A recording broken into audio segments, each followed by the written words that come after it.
Bismillahirrahmanirrahim. Assalamualaikum warahmatullahi wabarakatuh. Perkenalkan, nama saya Muhammad Yusuf Ridhofi. NIM saya 192400056. Video ini saya buat untuk memenuhi tugas UAS mata kuliah Ushul Tafsir wal Qawaid untuk menjawab 4 pertanyaan atau 4 soal. Langsung saja untuk keempat soal tersebut. Untuk pertanyaan pertama yaitu sebutkan serta jabarkan kaidah-kaidah usul tafsir yang berhubungan tentang asbabun nuzul. Jadi di sini saya akan menyebutkan beberapa kaidah usul tafsir serta menjabarkannya. Kaidah pertama yaitu al-qaulu fis sabab mauqufun 'ala naqdi was sama'i. Maksud dari kaidah yang saya sebutkan tadi yaitu sumber pendapat mengenai asbabun nuzul harus berdasarkan riwayat dari sahabat dan mendapatkannya secara langsung dari sahabat tersebut. Dan tidak boleh dari hasil ijtihad, karena mereka yang menyaksikan langsung proses turun wahyunya dan sebab-sebabnya. Jadi harus berdasarkan riwayat dari sahabat. Kaidah yang kedua yaitu sababun nuzul lahu hukmur raf'i, yaitu riwayat yang berkenaan dengan asbabun nuzul mempunyai hukum yang sama seperti hanya hukum hadis marfu. Hadis marfu sendiri yaitu hadis yang disandarkan langsung pada Nabi Muhammad SAW. Dalam hal ini cara tidak langsung riwayat asbabun nuzul bisa dibuat hujjah, atau riwayat yang berkenaan dengan asbabun nuzul harus mempunyai hukum hadis marfu, yaitu hadis yang dapat dijadikan sebagai hujjah. Dalam hal ini asbabun nuzul ada punya dua redaksi, yaitu sharih dan ghairu sharih. Untuk contoh sharih sendiri yaitu seperti perkataan sahabat, sababun nuzul hadil ayat kada fanazalat, sebab turunnya ayat ini begini lalu turun ayat begini.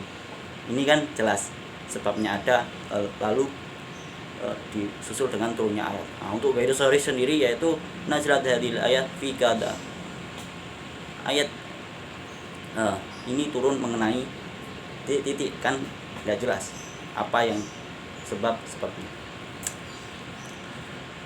Untuk langsung lanjut ke kaidah yang ketiga, nuzul Quran taratan yakunu ma taqridil hukmi wa taratan yakunu qablahu wal aqsu.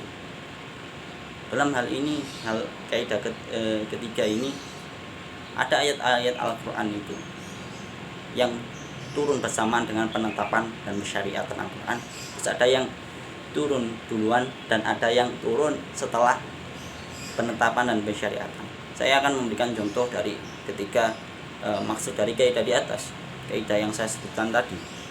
Untuk contoh yang bersamaan ini yang paling banyak sekali di dalam Al-Quran, seperti kewajiban puasa, terus ada hukum khamar juga bersamaan dengan penetapan syariatnya.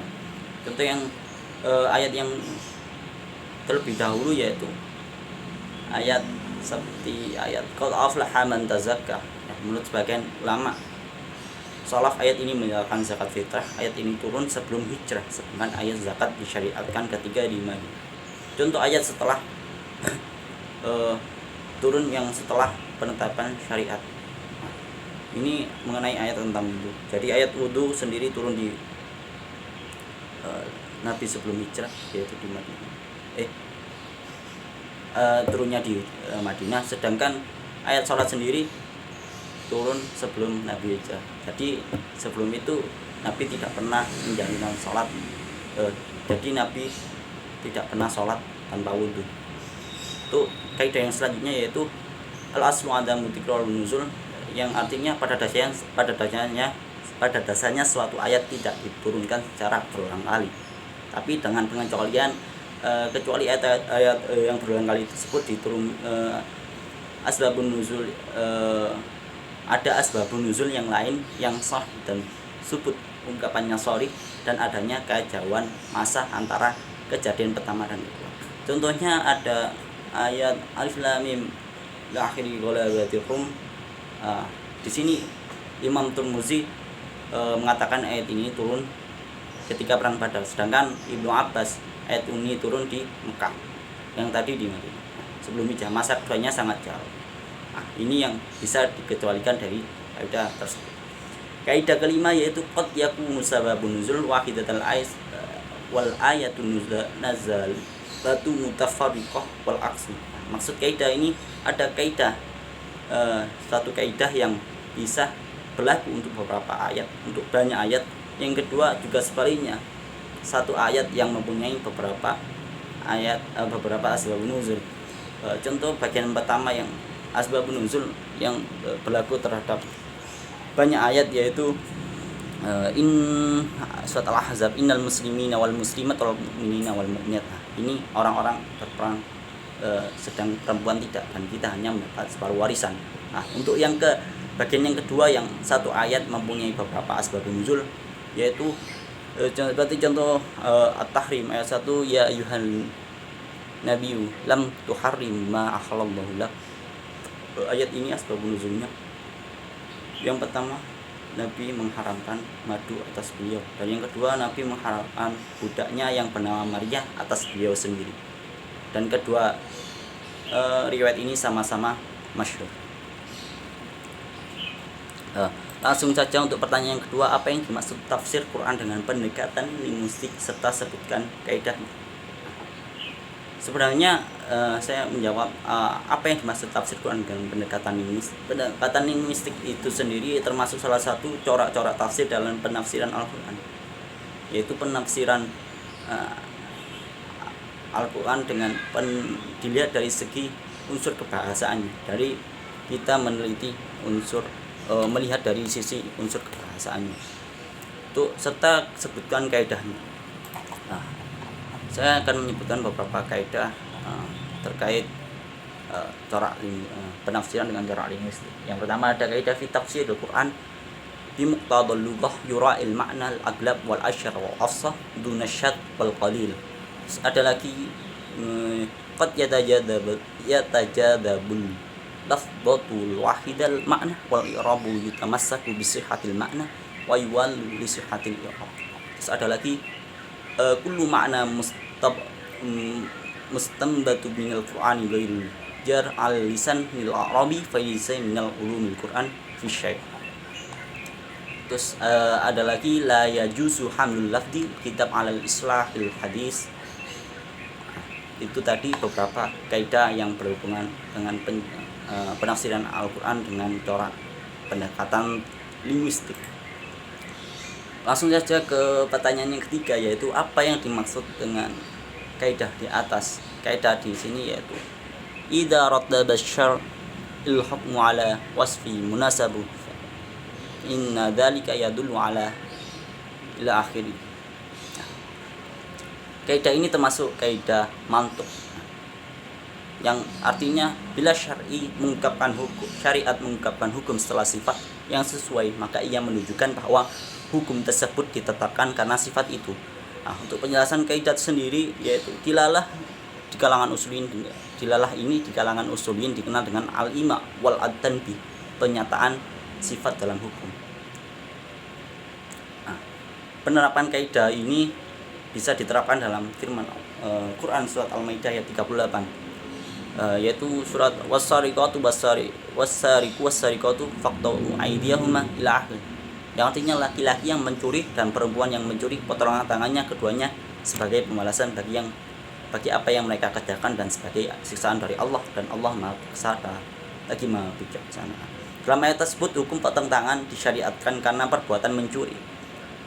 Mencuri di sini sebagai ilat hukum, sekalipun lafadznya menunjukkan hal itu secara jelas, tapi ia dapat dipahami dari makna kalimat tersebut. Itu tadi untuk penjelasan mengenai kaidah mantuk idza rattaba syar'. Langsung pada pertanyaan yang terakhir, apa yang dimaksud tafsir Quran dengan pendekatan linguistik? Berikan contoh kaidahnya. Di sini untuk ada pertanyaan yang sama dengan pertanyaan kedua, apa yang dimaksud dengan tafsir Quran dengan pendekatan linguistik.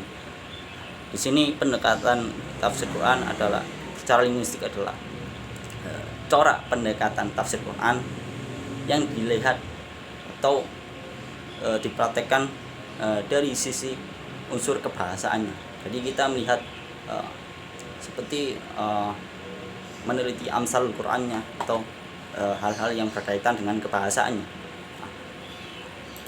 Untuk berikan contoh kaidahnya, di Di sini saya akan menyebutkan kaidahnya juga contoh dari kaidah tersebut. Untuk kaidahnya sendiri seperti yang saya sebutkan tadi, ada fi tafsirul Quran bi muqtadal lughatil yura'il ma'na al-aglab wal asyar wal afsah dunal syad au qalil.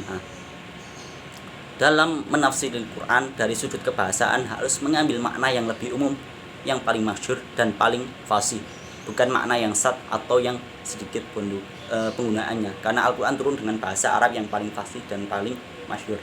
Maka dari itu tidak boleh mengambil makna yang jarang digunakan atau syad. Ini seperti ayat la yadukuna fiha barda wala syarabah.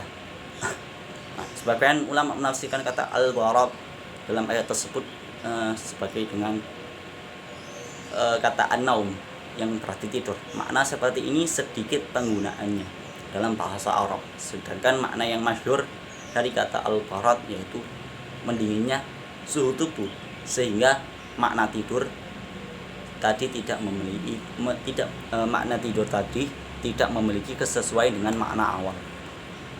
Terus lagi ada yang kedua, qad yatajadabul lafdul wahid al ma'na wal i'rabu yatamassaku bi sihhatil ma'na wa yuwalu li sihhatil i'rab.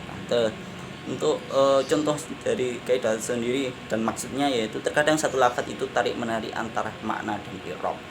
Lebih tepatnya yaitu apabila ada yang tidak sinkron antara i'rab dan makna, maka yang harus didahulukan adalah makna yang benar terlebih dahulu, dan nanti untuk i'rabnya mengikuti makna yang benar yang ditetapkan terlebih dahulu.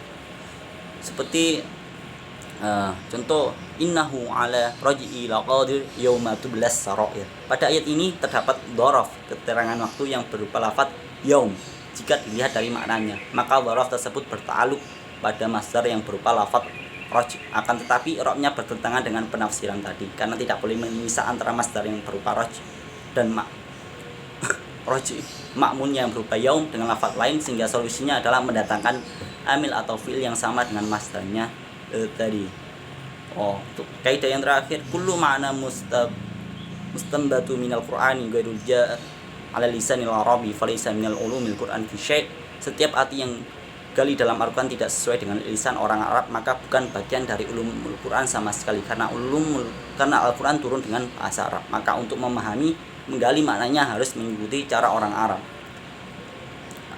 Contoh, fankihu ma taba lakum minan nisa masna wa thulatha wa ruba'. Pendapat sebagian orang yang mengatakan bahwa orang laki-laki boleh menikah dengan 9 perempuan merdeka dengan mengambil dalil kata masna, thulatha dan ruba', diartikan 2, 3 dan 4. Itu saja dari saya, kurang lebihnya mohon maaf. Allahul muwaffiq ila aqwamit thoriq. Wassalamualaikum warahmatullahi wabarakatuh.